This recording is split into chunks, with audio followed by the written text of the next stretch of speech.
everybody, and welcome out to the dolphin habitat here at Mississippi Aquarium. My name is Allison, and I'm one of the marine mammal biologists here at the aquarium, and today I'm joined by my friend Danica. Together, we have dedicated our careers to caring for marine mammals, and we are so thrilled that you chose Mississippi Aquarium as your opportunity to see these amazing animals up close. Now, raise your hand if you guys have ever seen a dolphin before, maybe out here on our beaches. Okay, that's a lot of hands. That's awesome.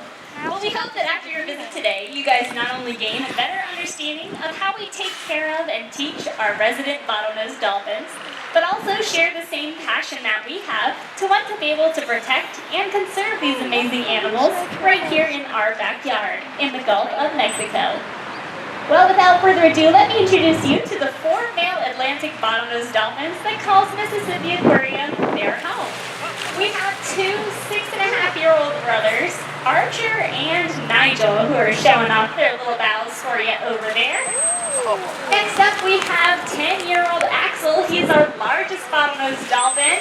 And last but not least, we have our highest flyer, Finn. Everybody, give it up for our bottlenose dolphins. Well, here at Mississippi Aquarium, the health and well-being of all of our animals here is our top priority, since we are the animal care staff. So we teach our animals for 2 main reasons, and those reasons being their health physically and mentally. Physically, we teach our animals a variety of behaviors, but some of the most important are what's called husbandry behaviors. This is a fancy way of saying that our animals can voluntarily participate in their own health care. So behaviors that you guys might be used to doing whenever you go to the doctor is standing nice and still on a scale while the doctor is getting your weight, or holding nice and still while the doctor's looking at your eyes or your ears, your nose or your mouth, anything like that. Well, those are all different types of behaviors that we can teach to our dolphins so that our veterinarians can take the best care possible of them.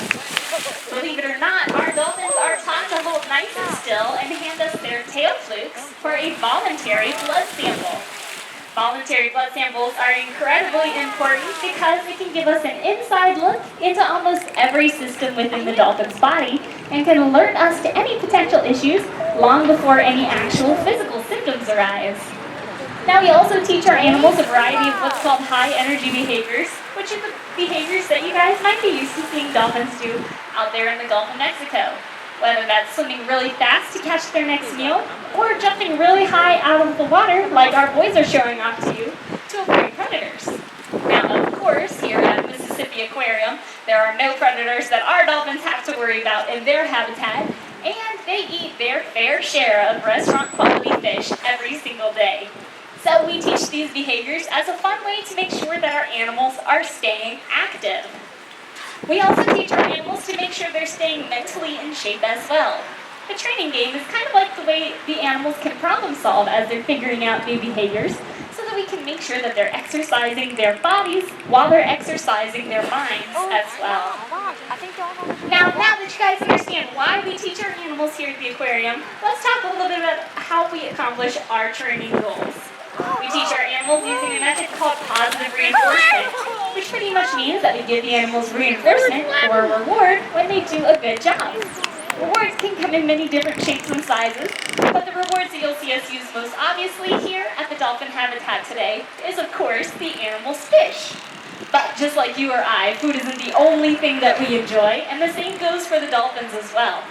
We work really closely with these animals every single day, and by doing so, we develop tight bonds or relationships with them.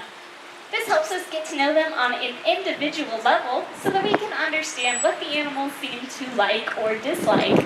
By learning our animals individually, we help cater their reinforcement based on what we've observed.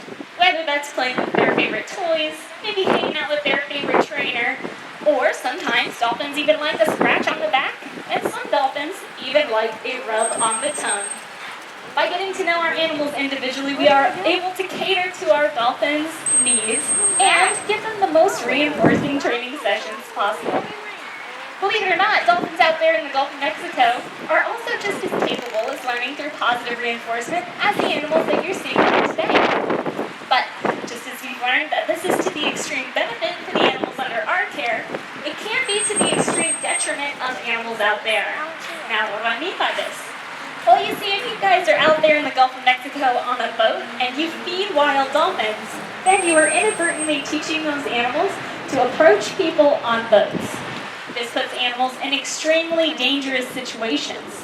Unfortunately, boat strikes are a pretty common occurrence and can cause serious injury or even death to dolphins along our coastline. Additionally, being around boats can disrupt communication between dolphins, can separate mothers from calves, can disrupt sleeping or feeding and hunting behaviors, and is also illegal. Yeah, you guys heard me correctly, I did say illegal.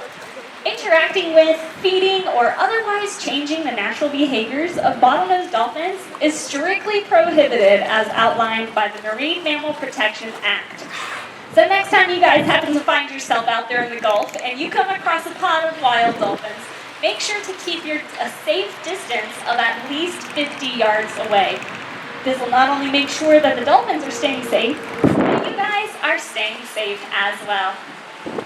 So now that you guys understand a little bit about how we take care of our animals here at Mississippi Aquarium, let's talk about a few different ways that we all can participate in conservation and taking care of the animals in the Gulf of Mexico.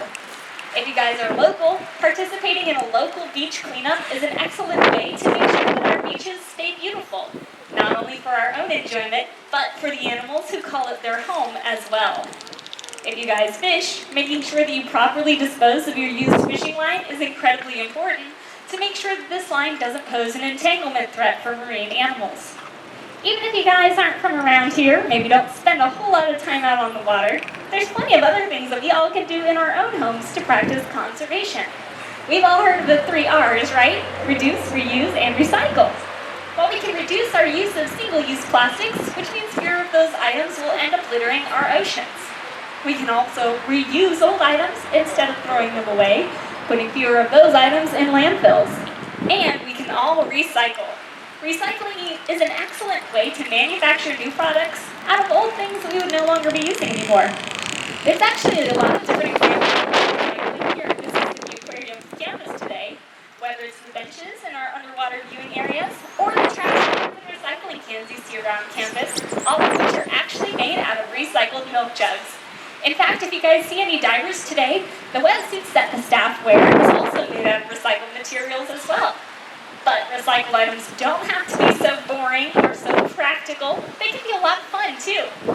On your way out of the aquarium today, be sure to stop by the Gulp Shop and take a good look around.